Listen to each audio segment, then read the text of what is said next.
Banyak banget yang nanya gue di beberapa platform, contohnya Instagram, TikTok, atau bahkan YouTube. Kak, kalau misalkan masuk MT, itu harus sejurusan, harus linear, atau enggak? So, tonton terus video ini biar kalian semua nggak bingung lagi.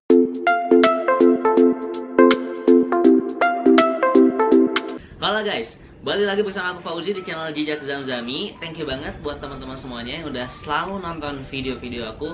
Dan buat teman-teman semuanya yang belum nonton, jangan lupa untuk tonton. Dan jangan lupa juga untuk like, comment, share, dan juga subscribe, biar aku makin semangat untuk bikin video buat teman-teman semuanya. Anyway teman-teman, kalau misalkan yang baru datang, kenalin aku Zamzami, atau kalian juga bisa manggil Fauzi karena nama aku Fauzi Wahyu Zamzami. Nah, aku sekarang udah lulus MT dan suka berbagi juga, suka sharing di YouTube, di TikTok, di Instagram tentang manajemen training. Kalau misalkan teman-teman tertarik, coba tonton video-video aku sebelumnya karena aku bahas detail banget tentang MT, mulai dari proses seleksinya, interviewnya, bahkan chapter-chapter MT-nya kayak on the job training, in class training, dan lain-lain. Itu aku bahas juga biar teman-teman nggak bingung.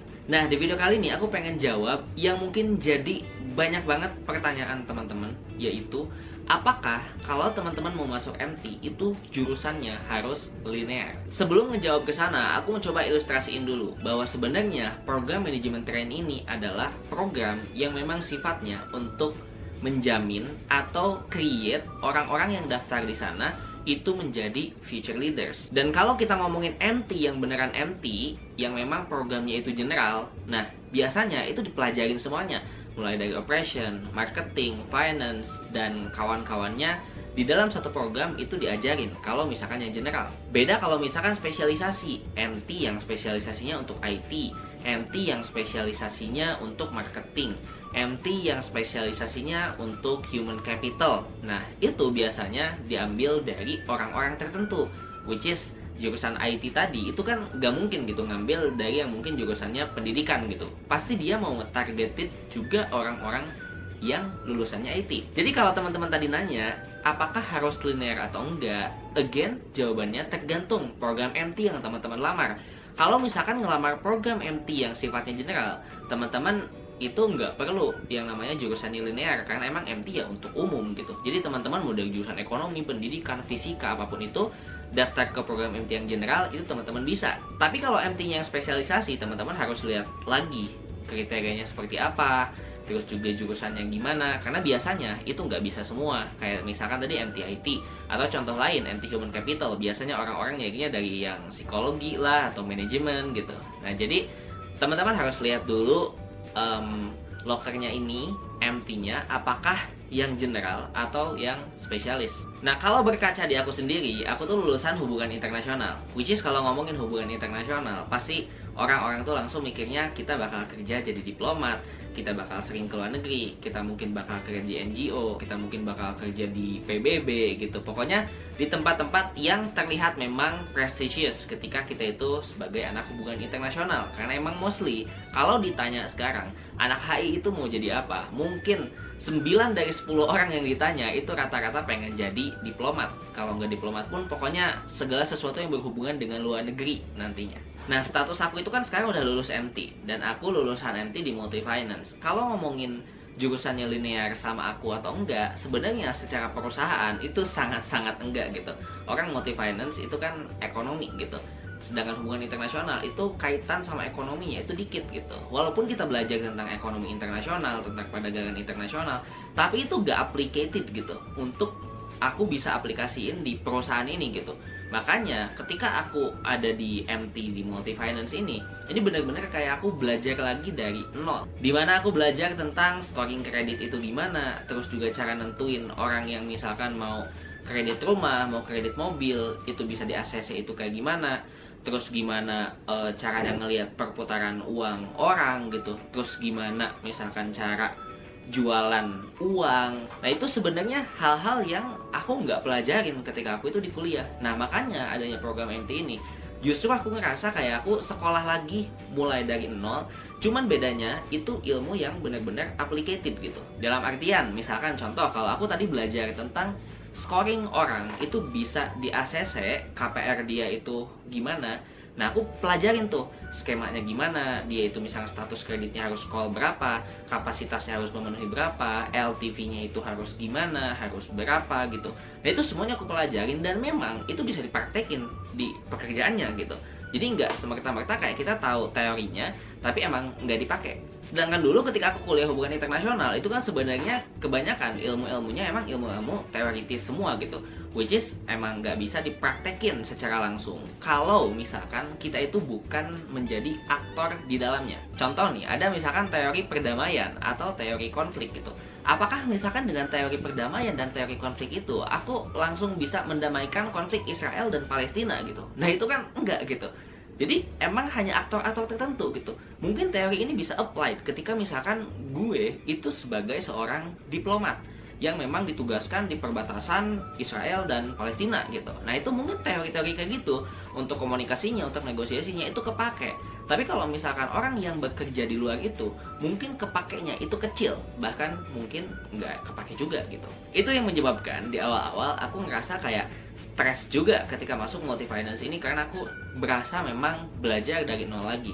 Cuman enaknya, emang ilmunya applicated banget, bisa aku aplikasiin, dan bahkan nggak hanya untuk kerjaan gitu, untuk duniaku sendiri gitu.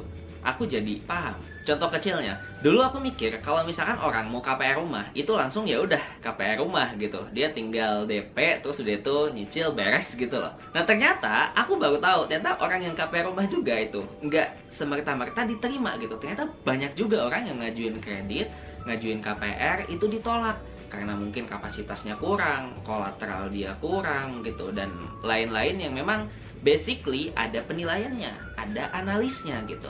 Nah itu yang aku nggak tahu, dan sekarang itu kan kepake banget gitu di kehidupan, which is di kehidupan kita kan nggak jauh-jauh dari beli rumah, beli mobil, terus ningkatin income gitu, cara ngelihat perusahaan orang gimana, kita bakal punya usaha gitu. Nah itu semuanya applicated banget gitu. Bahkan aku baru tahu gitu ada orang-orang yang jualannya tuh mind blowing banget gitu. Ada orang yang misalkan ngumpulin barang-barang kantor bekas terus dia jualin dan sebagainya gitu. Nah dulu-dulu kan aku nggak terlalu kepikiran ke jualan-jualan yang kayak gitu ya, jualan-jualan basic aja yang kepikiran dan memang kelihatan di depan mata aku gitu.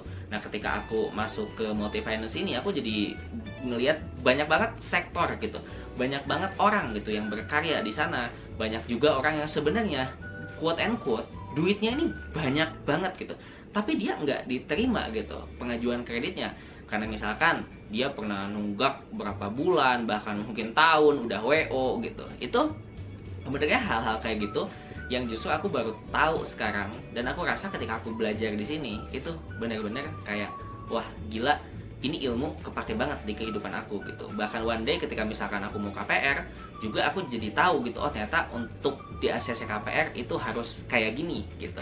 Sama juga satu hal penting, kalau misalkan kalian itu sering banget dipinjemin uang sama teman-teman kalian, itu kan biasanya di awal-awal dia manis banget gitu, kayak muji-muji kalian, deketin kalian, yang mungkin gak pernah kontak kalian tiba-tiba datang lagi gitu.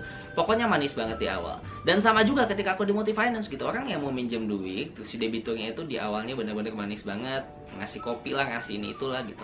Tapi ketika ditagih dan dia itu telat bayarnya, gila, yang tadinya manis banget itu benar-benar jadi pahit gitu, itu benar-benar jadi garang gitu.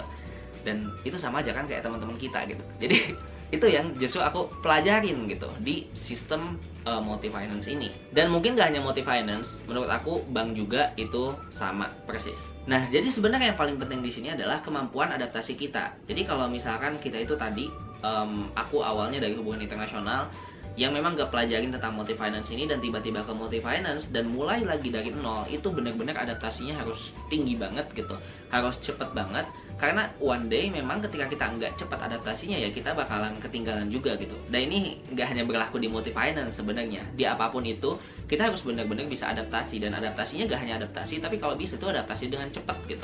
Karena itu kan banyak banget nih perbedaan-perbedaan gitu. Apalagi kalau misalkan kita Gen Z, itu mungkin treatmentnya bakalan beda gitu dengan orang-orang yang mungkin di atas kita gitu. Jadi adaptasinya itu justru harus lebih cepat, harusnya ya itu lebih cepat daripada orang-orang di atas kita.